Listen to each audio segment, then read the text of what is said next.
చెప్తే అర్థం కదా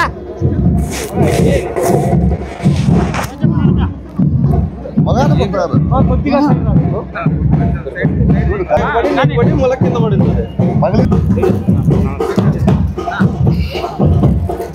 రమేష్ గుర్తించారు ఏమో వెలుగు వెళ్తారు ఏమో గుర్తించారు ఏమో ఆర్పి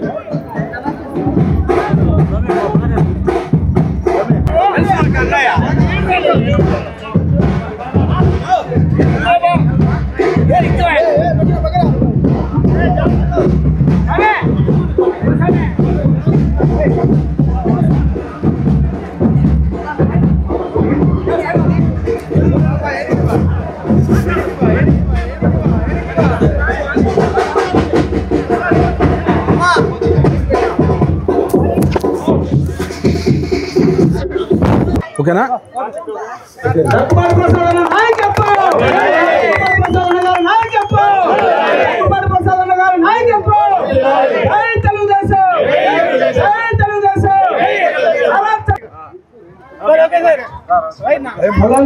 వెల్కమ్ వెల్కమ్ మొహమ్మద్ జబీవుల్లా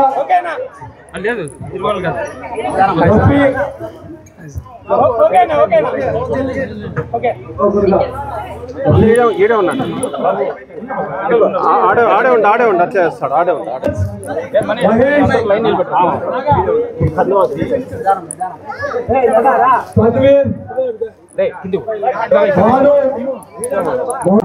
చాలా సంతోషకరం. ఇదే స్ఫూర్తితో రాబోయే కార్పొరేట్ ఎన్నికల్లో మనం ఖచ్చితంగా 41వ డివిజన్ అత్యధికమైన మెజార్టీతో గెలిపించే విధంగా యువకులంతా కూడా కృషి చేస్తారని ఆశిస్తున్నాం.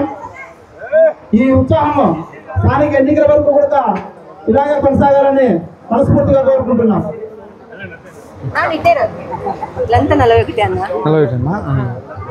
నేను నీ ఆధ్వర్యం చేస్తున్నారా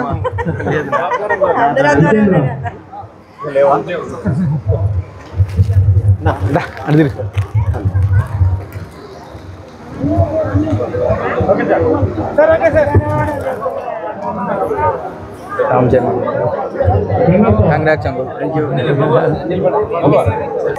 ఈరోజు అనంతపురం అర్బన్ నియోజకవర్గంలో 41వ డివిజన్లో జనశక్తి నగర్లో సోదరుడు మహమ్మద్ రఫీ నేతృత్వంలో దాదాపు 100 కుటుంబాలు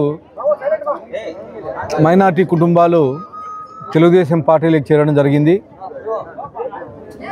ఈ సంవత్సరం ఉన్నర కాలంలో మా ముఖ్యమంత్రి చంద్రబాబు నాయుడు గారు చేసే అభివృద్ధి అయితే ఏమి, అలాగే మా యువ నాయకుడు లోకేష్ గారు ఐటీ విద్యాశాఖ మంత్రులు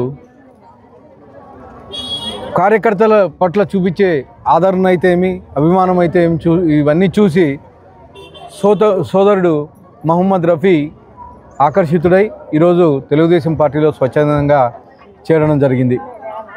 కాకుండా అనంతపురం అర్బన్ నియోజకవర్గం వస్తే గత 30 ఏళ్ళ నుంచి డంపింగ్ యార్డ్ పెండింగ్ ఉంది. ఈరోజు డంపింగ్ యార్డ్ కానీ మొత్తం క్లీన్ చేసే పరిస్థితి. ఇవే కాకుండా రోడ్లు డ్రైనేజీలు గత 5 ఏళ్ళలో లెక్కలే కానీ చేయలేదు. ఏమంటే మేయర్ మాట్లాడుతున్నాడు వాళ్ళ అంకుల్ కోసం, అంకుల్ ఏం చెప్తే అది మాట్లాడతాడు, ఒక స్క్రిప్ట్ రాసిస్తాడు. అంకుల్ అబ్బాయి వెళ్ళి నువ్వు మాట్లాడంటే అంకుల్ సరే అంకుల్ అని చెప్పేసి వచ్చి మాట్లాడి టీవీల ముందు ఈరోజు నేను అమూల్ బేబీ మాదిరి మాట్లాడుతూ ఉన్నాడు. నిన్న దాదాపు 450 ఎకరాలు మీ అంకుల్ సంపాదించుకున్నాడయా అంటే లేదు నాకు తెలిసి 86 ఎకరాలే ఉండేదని. తీపిచ్చమంటావా? ఎక్కడెక్కడ సర్వే నెంబర్ అన్ని తీపిచ్చమంటావా? ఆ టైం కానీ వస్తుంది. ఖచ్చితంగా ప్రజలు బుద్ధి చెప్పే రోజు దగ్గరికి వచ్చింది.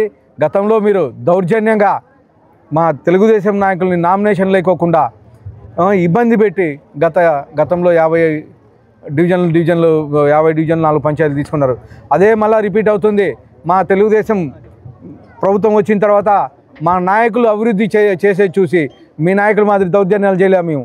మా నాయకుడు అభివృద్ధి చేసేది చూసి ఈరోజు ప్రజలను పట్టం కట్టే రోజులు వచ్చాయి.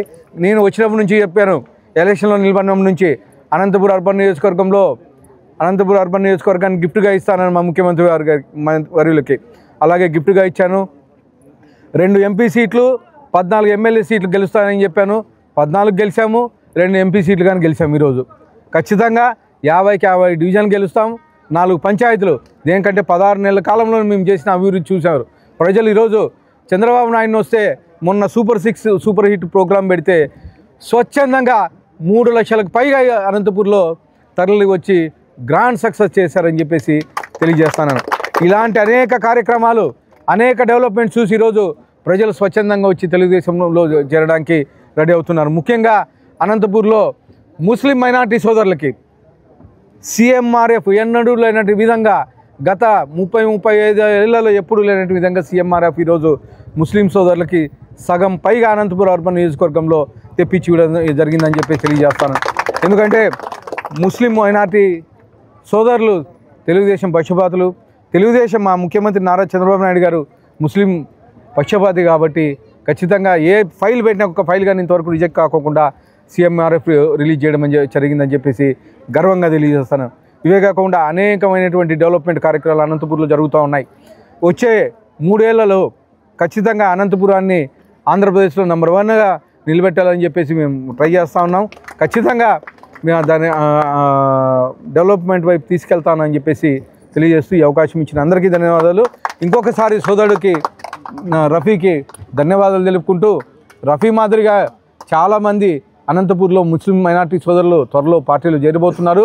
ఖచ్చితంగా అనంతపురాన్ని తెలుగుదేశం కంచుకోటుగా ఏదైతే ఉందో దాన్ని గతంలో ఎట్లయితే మేము ఉన్నామో ఇప్పుడు 14 సీట్లు ఎట్లయితే గెలిచామో అలాగే 50కి 50 డివిజన్లు అలాగే 4 పంచాయతీలు కానీ గెలుస్తామని చెప్పేసి తెలియజేసుకుంటూ ఈ అవకాశం ఇచ్చిన అందరికీ ధన్యవాదాలు తెలుపుకుంటున్నాను.